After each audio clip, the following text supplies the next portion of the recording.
그리고 물러낸 다음에 오는 것이 훨씬 정치적으로도 맞는 이야기가 아닌가.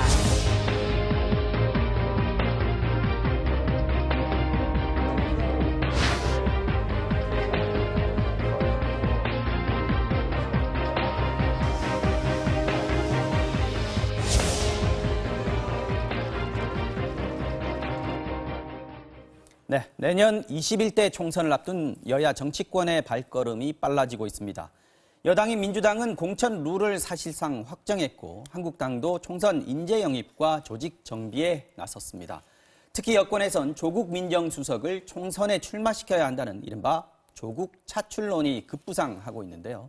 오늘 정치 와호장용 강병원 더불어민주당 의원 그리고 김정재 자유한국당 의원 두 분 모시고 정치권 돌아가는 얘기 들어보겠습니다. 두 분 안녕하십니까? 안녕하십니까? 네, 안녕하십니까? 자, 우선 이 얘기는 좀 하고 가야겠습니다. 세월호 참사 5주기에 정치권에서 나온 막말이 지금 논란이 계속되고 있는데 물론 뭐 차명진, 정진석 두 전현직 그 의원들 같은 경우에 사과문을 내고 사과를 했습니다. 근데 쉽게 사그라들지 않는 그런 형국입니다. 예, 참 그런 말을 그분들에게 하고 싶어요. 당신들도 사람이냐고, 사람입니까? 라고 물어보고 싶습니다.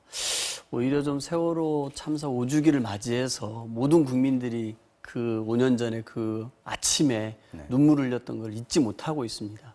그 죽은 아이들이나 유가족이나 슬픔에 빠져 있는 우리 국민들 그리고 안전한 대한민국을 원하는 우리 국민들을 위해서 오히려 참회하고 반성해도 모자라는데 오히려 헤쳐먹었다라고 징글징글하다라고 그 모든 사람을 모욕하는 발언이 일성이었는데요.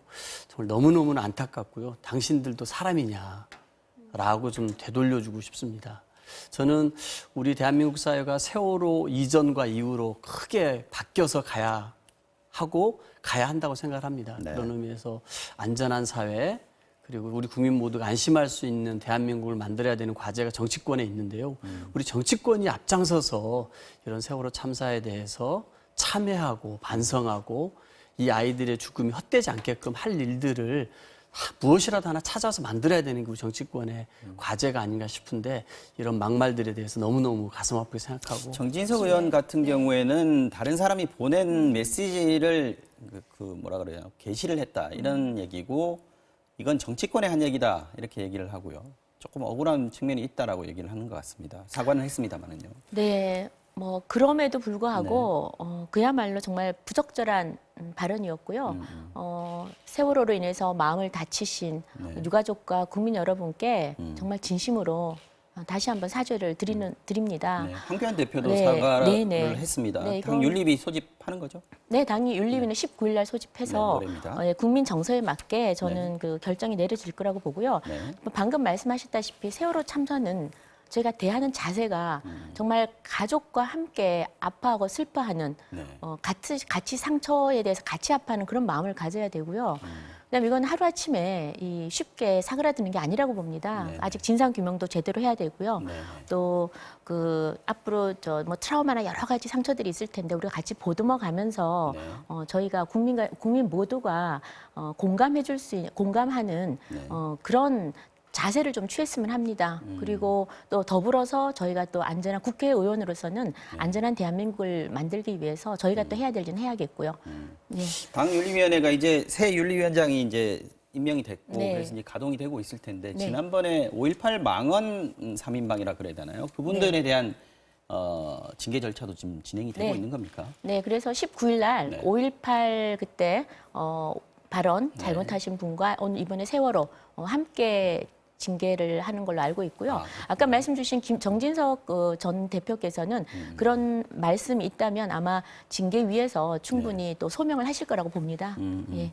자, 5.18 망언도 그렇고요. 자유한국당에서 이런 식의 이제 발언들이 계속해서 그 의원들 사이에서 나오는 게 총선, 공천하고도 무관하지 않다 이런 분석들이 나오고 있는데 어떻게 생각하세요? 아마 제가 봐서는 뭐 자유한국당 입장에서도 어떤 의원들을 공천시킬까 고민을 많이 하실 것 같은데요. 아마 그 자유한국당이 야당이 되고서도 아직 그 여당 티를 못 벗었다라는 평가들이 내부적으로 있지 않았습니까? 그러니까 투쟁력 부분을 상당히 좀 지도부가 많이 볼 것 같아요. 네. 그러다 보니까 좀 최근에 이제 이런 강성 발언들이 박수받고 환호받고 있기 때문에 이런 것들이 좀 자유한국당의 지지자들에게 굉장히 먹힌다라고 생각들을 많이 하시는 것 같습니다. 그렇기 때문에 솔직히 5.18 망언을 했던 분들이 지도부에 입성을 하게 되고 또 그걸로 인해서 인지도가 높아져서 최고위원이 되지 않았습니까? 네. 이런 세월호 막말도 그렇고요.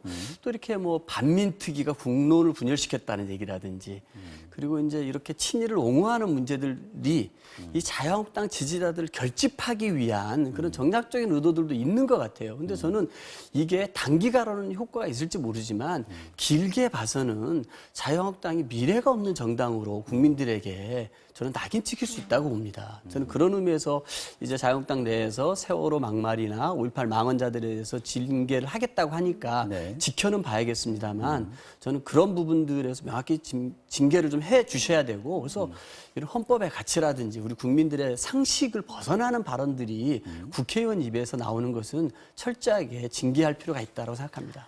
이 부분에 대해서 만약에 뭐 그 말이 맞다면 당대표가 굳이 그렇게 진심 어린 사과를 안 하셔야 되죠. 그 말이 맞다면. 근데 정말 너무 어저께 역정을 내시고 어떻게 이런 일이 있을 수 있냐 이러면서 은근히 조치를 취하겠다는 당대표께서 얘기였어요. 굉장히 있을 수도 없는 일이 벌어졌다고 했거든요. 오히려 저는 차명진 전 의원이 지금 당협위원장이신데 이번에 징계를 받는다면 오히려 총선에서 힘들지 않을까 생각을 합니다. 그래서 이런 국민 정서에 맞지도 않고 상식 이하의 발언 같은 거는 이분들은 사실 국회의원 출마 자격도 없는 거죠. 그렇게 저는 그렇게 생각하고요. 그다음에 지금 뭐 강성 발언을 하고 강한 행동을 하면은 보수 우파가 지지할 것이다. 착각입니다. 착각이고요. 네. 지금 제가 봐서는 어떤 국민들을 우리가 둘로 이념적으로 나누는 거는 이 정치권이 그렇죠. 만들어낸 네. 하나의 허상이라고 저는 봐요. 국민들이 바라는 거는 편안한 나라에서 행복하게 사는 겁니다. 그래서 지금 가장 힘들어하는 건 경제예요.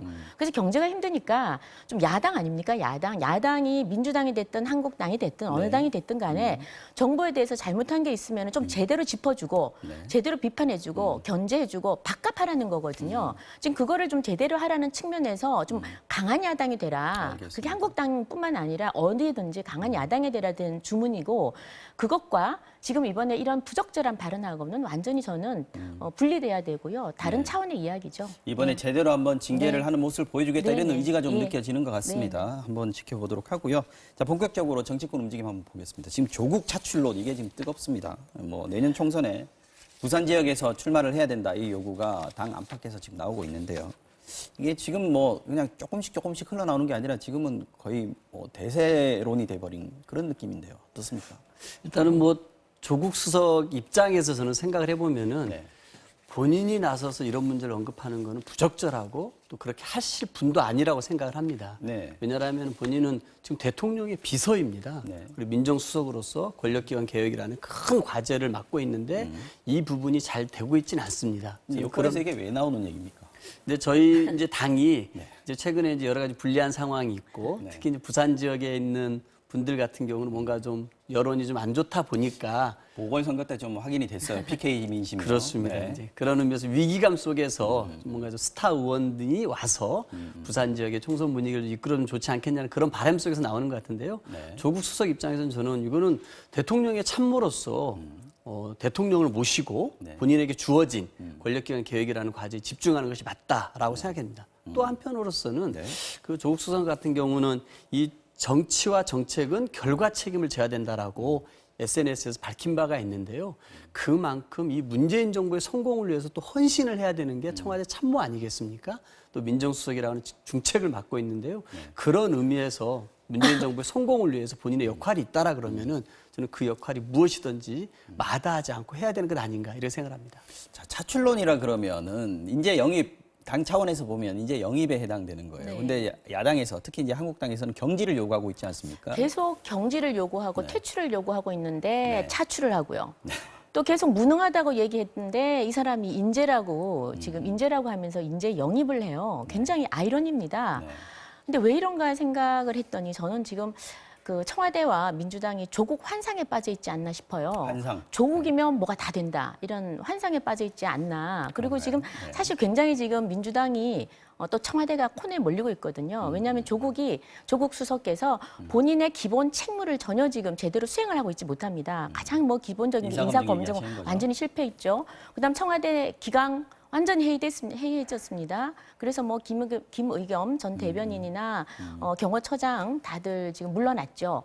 그리고 또 지난번에 김태우 수사관인가요? 네. 얘기했던 또 저기 민간인 사찰 이런 부분들에 대해서 소위 말하는 무능을 다 드러냈습니다. 그래서 지금 경질 퇴출시켜라라고 목소리가 비등해지니까 갑자기 꼭 그냥 나가야 될 사람을 꽃가마를 태워서 인재로 데리고 오겠다는 거예요. 그것도 PK 지역에 마치 PK를 살려낼 수 있는 것처럼 그렇게 얘기를 하는데 저는 그걸 PK 유권자한테 한번 물어봤나 싶어요. 그 PK가 과연 그렇게 생각을 하나? 네. PK 뭐 국민은 대한민국 국민 아닙니까? 무조건 뭐 문재인 대통령 옹호하고 조국 좋아하나요? 저는 그렇다고 생각하지 않거든요. 그리고 또 뭐 거물 이러더라고요. 근데 저는 정치인이 거물이라는 거는 요즘 이제 시대가 바뀌었습니다. 지금 이제 거물은 정말 유권자들한테 사랑받고 유권자들을 아끼고 함께 어우러지는 그런 지역의 정치인들 그분들이 하나하나 커가는 겁니다. 우리 제 앞에 있는 강병원 의원님이 사실 저희 은평구에서는 거물이죠. 얼마나 열심히 하시고 네. 그런 분위기 거거든요. 좋습니다. 근데 네. 그래서 저는 거물 하는데요. 이제는 이런 식의 지금 자기 직무도 제대로 수행하지 못한다면 거물이 아니라 저는 미물에 불과하지 않나 그렇게 생각을 합니다. 나경원 원내대표가 조국 차출로는 어설픈 출구 전략이다라고 얘기했는데 네. 출구 전략이라는 말의 의미는 지금 청와대도 좀 조국 수석을 좀 내보냈으면 내보내고 하는데 싶은데, 네. 핑계가 없으니까 그렇죠. 경질하는 모양새는 안 좋으니까 당으로 보내자 이런 출구 전략이다 이렇게 해석하시는 건가요? 네, 마찬가지인데요. 지금 조국 수석만큼은 온 힘을 다해서 지켜야 되는 겁니다. 이게 뭐 촛불혁명의 상징이고 문재인 대통령의 거의 아바타신데 이게 만약 상처를 입으면 안 되지 않습니까? 그러니까 상처 없이 곱게 꽃가마를 태워서 내보냈으면 하는 그런 심정이죠. 그러니까 지금 이미선 재판관도 사실 상식에 부합하지 않고 국민 여론의 51%가 지금 반대하고 있어요. 그럼에도 불구하고 혹시 여기서 이미선 헌법재판 후보자가 잘못되면은 조국 수석에게 또 그 책임론이 전가될까봐 지금 전전긍긍하는 거 아닙니까?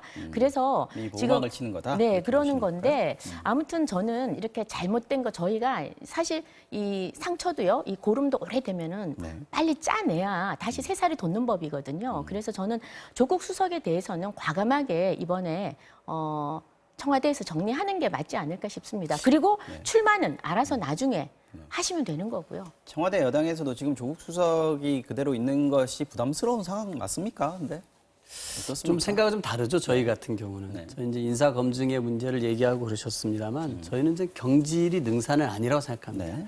지금의 이제 그 장관 후보자나 이런 부분들의 인사청문회 과정을 보면은 우리가 다들 인사청문회 제도에 좀 개선이 필요하다고 얘기하고 있지 않습니까? 네. 여야가 다 공히 느끼는 문제일 거고요.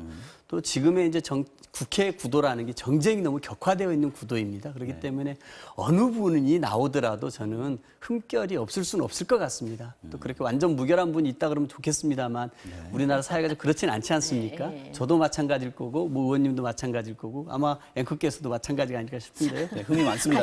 같이. 저는 확실히 흠이 많은 건 맞습니다. 네, 그런 의미에서 지금의 이제 이게 정쟁이 중심이 된 국회 그리고 여야의 어떤 의석수 그리고 인사청문회 제도의 좀 미비한 점들을 생각하면은 어느 누가 등장하더라도 쉽지 않을 것 같아요. 근데 그때마다 청와대 인사수석과 민정수석들을 경질한다 그러면은 아마 정부 정책이 제대로 이끌어가지 쉽지 않을 것 같아요. 그래서 저는 경질만이 능사는 아니다라고 생각을 합니다. 저는 그런 의미에서 이 기회에 여야가 또 어떻게 누가 집권 여당이 될지 모르지 않습니까? 저는 운영위의 숙제로 남겨져 있는 제도 개선 소위에서 인사청문회 제도 개선하자. 이게 좀 숙제가 하나 주어져 있는데요. 저는 이 기회에 정쟁을 떠나가지고 한번 머리를 맞대서 우리도 뭔가 좀 미국처럼 뭔가 선진화된 인사청문회 제도를 도입할 수 있다면 좋지 않을까라고 좀 생각이 들고요. 좀 그런 의미에서 조국 수석 문제에 대해서 저는 경질 많은 능사가 아닌 것 같고요. 또 하나 이제 아까 이제 우리 김정재 의원님 말씀하신 것 중에 경호처장 같은 경우는 저는 좀 팩트가 좀 다른 것 같아요.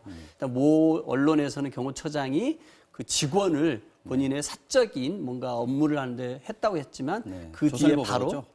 그 뒤에 바로 오보라는 게 확인이 되었고 그 민정수석조사에서 오보라는 게 확인되었고 경호처장 같은 경우 모든 민형사상 법적 조치를 취하는 걸로 알고 있습니다. 그래서 이 부분은 제가 좀 잡아드리고요. 아까 거물이라고 칭찬해 주셔서 감사한데요. 아마 이제 그 나경원 원내대표나 우리 한국당에서 조국 수석에 대해서 이렇게 열변을 토하는 걸 보면은 거물은 거물이고 이분이 또 PK에 등장했을 때 그것에 대해서 상당히 신경 쓰는 부분이 아닌가라고 생각이 듭니다. 조국 수석이 네. PK에 등장했을 때 네. 한국당에서는 어떤 전략이 있어야 될까 하는 부분도 있습니다. 좀 전에 제가 말씀드렸다시피 제가 경북 지금 포항의 포항이시죠? 지역구입니다. 네. 지역구인데 저는 거물이 아니에요.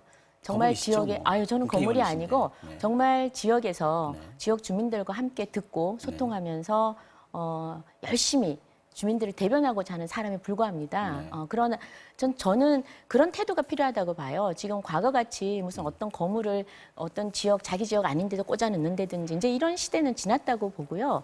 그리고 오히려 저는 그 조국 수석께서 만약에 PK로 나가신다면 굉장히 부담이 클 것 같습니다. 왜? 내가 가면 소위 말하면 부산의 서너석은 그냥 건질 텐데라는 다들 기대를 할 텐데 과연 그럴지 그렇지 않을지는 부산 시민들이 결정을 할 거고요.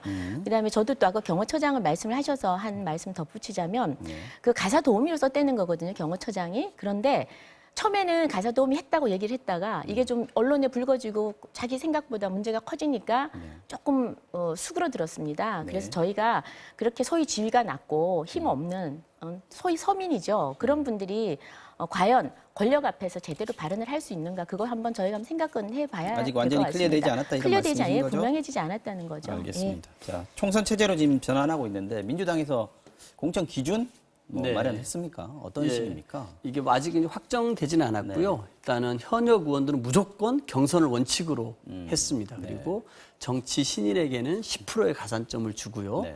또 현역 의원들 저희가 다 평가를 했거든요. 네. 이 평가를 이제 또 하게 되는데 전반기 평가를 했고 하반기 평가를 하게 되는데요. 네. 하위 20%에 드는 분들에게는 마이너스 20%에 또 이제 감산까지 하고 그래서 현역 의원들에게 상당히 그 가혹한 제도라고 평을 하시더라고요. 그래서 좀 현역 의원들에게 더 많은 역량과 더 열심히 할 것들을 요구하는 공천 룰이 만들어졌는데요. 네. 저는 뭐 당에서 이제 이거를 전당원 투표를 통해서 결정을 하려고 합니다.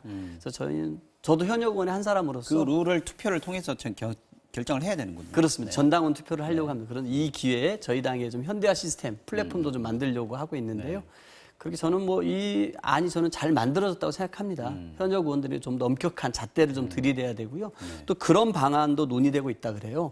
그 공천 과정에서 투명성도 확보하고 후보자의 도덕성 부분에 대해서도 굉장히 좀 집중적으로 좀 보려고 한다고 합니다. 그래서 꼭 법적인 판결을 받지 않았더라도 재산 형성 과정이나 사회적으로 지탄받는 행동들을 했다고 하면은 이런 부분들도 공천에서 감안하려고 한다고 합니다. 그래서 이런 부분들까지 되면은 저희 당이 21대에 더 젊고 참신하고 우리 국민들의 눈높이에 맞는 국회의원들을 더 많이 내보낼 수 있지 않을까라고 생각하고요.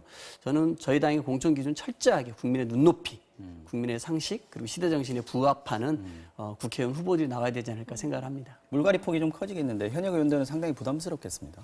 물갈이 폭은 잘 얘기는 제가 뭐 드릴 말씀은 아닌데요. 젊으시니까 조금 더 나으실 수는 있겠습니다만 특히 이제 3선 이상 소위 말하는 이제 중진 의원들 같은 경우에는 불만이 좀 있을 것 같아요. 그렇습니다. 저희 당에서 4선 이상, 5선, 6선까지 해서 한 20분 정도 계신데 그렇죠. 아마 그런 부분들 같은 경우 상당히 좀 부담감을 느끼시지 않을까라고 생각합니다. 예. 네, 민주당에서는 지금 총선 룰까지 지금 공천 룰까지 지금 나오고 있는 상황이면 이제 그야말로 총선 체제에 이제 정치권이 들어갔다 이렇게 봐야 될 것 같은데 한국당은 분위기가 어떻습니까? 지금 인재 영입 관련해 가지고 황 대표가 지난주부터 시작했다 이렇게 언급을 했는데요. 네. 근데 인재 영입이라는 거는 뭐 여야를 막론하고 360을 늘 하는 게 아닌가 싶습니다. 늘 인재는 찾아야 되는 거고요. 지금 문제는 이런 새로운 인재들이 있다면 이 분들을 어떻게 당으로 자연스럽게 그 영입을 할 건가 이게 굉장히 중요하거든요. 그게 총선 룰하고 관련되는데 저는 이걸 얘기하기 전에 먼저 지금 과연 우리가 총선 룰을 얘기할 때냐.